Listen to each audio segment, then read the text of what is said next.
This is my face with the stuff going down in this episode. Holy cow. Hey guys, welcome back to Real Housewives Recaps. Today we're talking Below Deck, Season 9, Episode 8. Compliments of Captain Lee's Travel Agency. You guys, we are going to get into this episode. Lots of stuff went down and I'm excited to talk about it with you. Before we do, first of all, you guys are wonderful. I just want to say that. I had my Sex and the City videos blow up, and it's because of you guys. Thank you so much. I can't believe it. We've had hundreds of new subscribers in like 2 days. Welcome to you guys. People have been with me. Thank you for sticking with me. So glad you all are here. Let's get into this episode. Also, Real Housewives of Miami starts up this Thursday. I'm so excited. So I'll probably try to get that one up on Friday. That's my plan. It's airing on Peacock if you want to watch along with me, but I'll have my recap up. Thursday is the new Sex and the City episode, so I'm going to try to get that up on Thursday. So check back with me. Lots of cool stuff coming up, and let's get into this episode. Okay, so guest second day. Remember, it's the one celebrating overcoming breast cancer. So remember that we left off with Rayna and Jake. They are arguing. He thinks that she's giving him shit, according to him, and she's telling him to back off. Eddie comes up. He's already so frustrated. He just wants them to work together harmoniously. Fraser says he feels so bad he had a cookie. He's literally saying that to himself, right? And I literally wrote in my notes, I would be like, yay, I only had one cookie.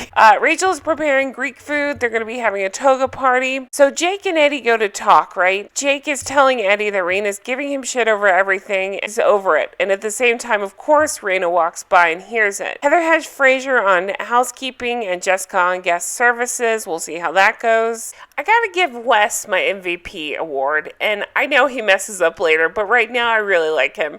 He was telling Rayna, listen, you're overreacting right now. You got to suck it up. It's really not that bad. And I really liked Wes in this moment because I did find him to be the voice of reason. Meanwhile, Rayna calls her dad. She's talking about how petty Jake is, how Eddie's BFFs with him. And so clearly he'll always take Jake's side. He feels disrespected. Of course, Eddie overhears all of this. We will definitely get into the stuff that goes down with Rayna later on in the episode, aka what awful things Heather does. But before we get there, I will say I totally agree with Wes. This is something we keep seeing in the episodes. A couple of you guys pointed out, and I think I called it too, that she reminds me a little bit of Riley, where you just can't get her to do stuff without pushing back. I enjoyed Wes in that moment because that's exactly what he was telling her. Like, you need to stop overreacting quite so much. Eddie and the captain wants to know what's going on. Is there anything he needs to know about? Eddie says, no, I can handle it. We'll see. Weird hot tub scene, right? With the daughter, where the daughter's getting in the hot tub without a top on. But Dad's there, so that's awkward. Now, I came down on Rayna, so now I'm going to come down on Jake and say, I see why she's frustrated. His tone sucks. And I think that was kind of Wes's point too, and I think Eddie even brings it up later in the episode. His tone is not great, so it's a oil and water. They're just not gonna mesh well, right? Now, Rayna does tell Eddie that Jake is very rude. Eddie says that he overheard her on the phone, and he just wants to make sure she's okay. Rayna says, I don't want this to be an issue. Eddie says sometimes you have to swallow your pride, and he talks to her about listening. Okay, we move on to the next day. You know my feelings on Captain Lee. I'm not a fan, and it's becoming worse and worse. He calls Rachel and says, I'm ready for my morning delight. And I know he was trying to be funny, about it, but I really got creeped out. Okay, so the chef is making French toast. Yes, please. I'd like some of that. She's also making biscuits and gravy. Heather calls Jessica to help her with breakfast. She calls Jessica to the stew pantry to show her that, and Jessica is just not into it. She says to the camera, whatever, S&D, and I'll say, now that reminded me of Riley, because that is so something Riley used to say all the time. Fraser tells Jess about leaving things on the floor, and she's like, I just can't do anything right now, and I am so over Jessica. They need to be done with her. I was hoping that's what was happening this episode. Her attitude sucks. She asked to be in the laundry, and then she got pissed when she was. She's not into this. A million excuses. Okay. The guests are packing up. The ship is docking. Fraser tells Heather about Jessica being so miserable, and Jessica walks right in where they're talking and says, huh? So Jessica to camera says, it doesn't surprise me. Fraser wants to move up and Heather wants a minion. The guests leave, and as they're leaving, they say, it really wasn't your day, deck crew, about the slide. Uh-oh. This is where Captain Lee gets pissed. He's pissed over his cornflakes or Cheerios or whatever he's eating. So they're going to be meeting in the crew mess for the tip meeting. Deck team needs a wake-up call. I'm going to deliver it. He says, it's more than halfway through the season. Get your act together. So he calls them up, chews wheelhouse, and says, that tip sucked. They made $19,000. First thing the charter guest mentioned as they were getting off is how the slide was effed up. He said, you guys look like three bears trying to F a football. He says he will fire all four of them, and it's time for their wake-up call. You guys, I would not want to be in that wheelhouse. That sucks.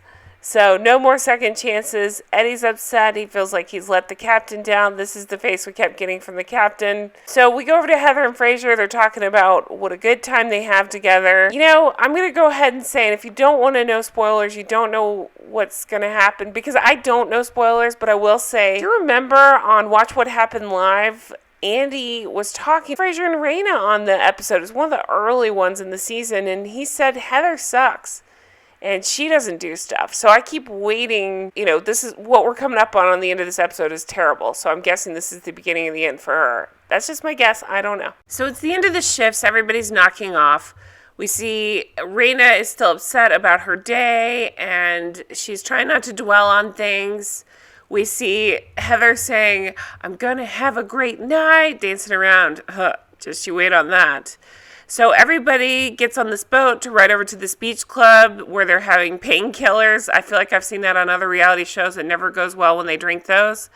Jess and Wes are hanging out and kind of talking. We see much more flirting there.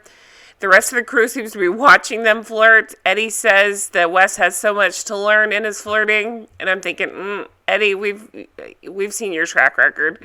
So dinner happens. Heather is drinking straight vodka.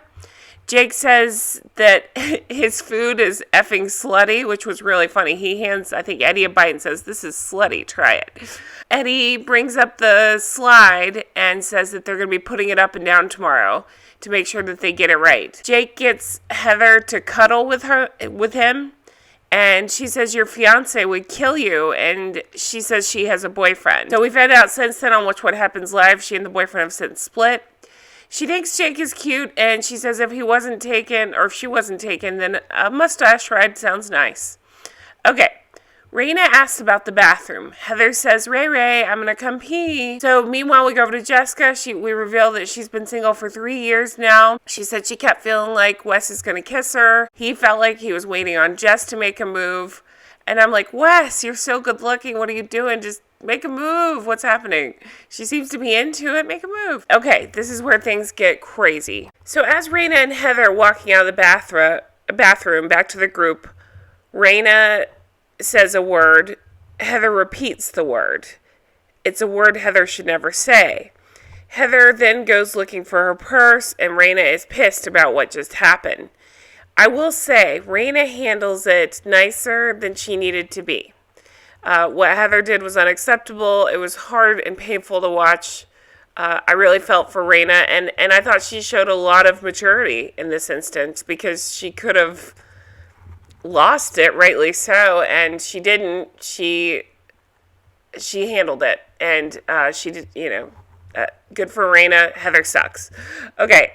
So, back on the boat, Jess and Wes kiss goodnight. Heather's singing this song, right? Rayna points out, no, this isn't it. You can't do this.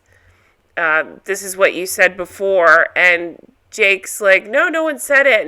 And nobody's listening to Rayna. Rayna's like, no, she did say it. But she was, again, I got to give Rayna the credit here. I thought she showed a moment of maturity where she was like, it's okay, I got you. Just don't say it again. Learn from this, basically. And instead of that, Heather goes running off and crying, saying, I'm in shock. She's saying, I'm saying this. And I just felt like Heather was looking for somebody to blame when she only had herself to look at. All I could think of is Brandy Redmond off Dallas. Brandy's problem is she would never own up to her mistake of, doing that awful gesture, but instead, she kept turning around making it about herself and how hurt she was by all the pushback instead of, I did this thing. So I feel like Heather's kind of in the same camp here. Okay, so it's the next morning. Rayna's upset and doesn't want to work with somebody okay with saying that. It hurts her. Eddie has the deck team practice the slides so they don't get they kept calling it the foot tangled up. Captain gives Fraser a well done on the laundry room. Heather has Jess on cabins. Jess is saying she hates it all. We see the preference sheet meeting. This is sailing number 5. It's co-primaries, a couple from San Francisco. Because of a bicycle accident, one of the co-primaries guests will have her jaw wired shut. So that's going to be really interesting. They want a silent disco beach party. I think those are very strange. Black and gold glam party. And Captain makes a joke about getting her a birthday straw. Okay, Lee pages Eddie and says, look at this. And they find all these water spots. Lee says it looks like shit. And he's upset. And so now Eddie has to come down on the deck crew because supposedly it was Rayna and Wes that were supposed to have worked on it. They say they did, but clearly we saw where it was water spotted and it was just a problem. So Eddie's upset and says he has to get them under control. So they'll be getting up early and they will be working on it. And Rayna keeps saying, I'm not in the mood, I'm over it. I understand that she is upset. And she has every right to be. I get that. I'm separating the two. This sucks. This is where Riley pissed me off because anything she was told to do, she'd argue about. And I feel like Rayna's kind of falling in the same boat. Jessica calls her mom, talks about how stressful it is. I don't care. Jessica sucks. Rayna talks to Fraser about her issues with Eddie. Eddie asks Wes about Rayna and says she was rolling her eyes at him through the entire meeting. Rayna says she's holding a lot in and, Heather was crazy yesterday and all the things that she said. Fraser is completely shocked, encourages her to go have a conversation with Eddie to let him know what's going on so he doesn't think it's just her not wanting to do her work. So she sits down. She has a really good talk with Eddie. She apologizes. She says she's frustrated. And he's telling her, what she needs to work on. She's got great organizational skills. Just hold your face. That's what he said to her. Like, try not to make the faces. Try to listen better. That was the same complaint we had with Riley. He says, if you make those faces around Captain, you're gone. She tries to let him in and say, I'm frustrated. She talks about what happened with Heather. And unfortunately, he didn't hear it. So he's trying to tell her you have to separate these things.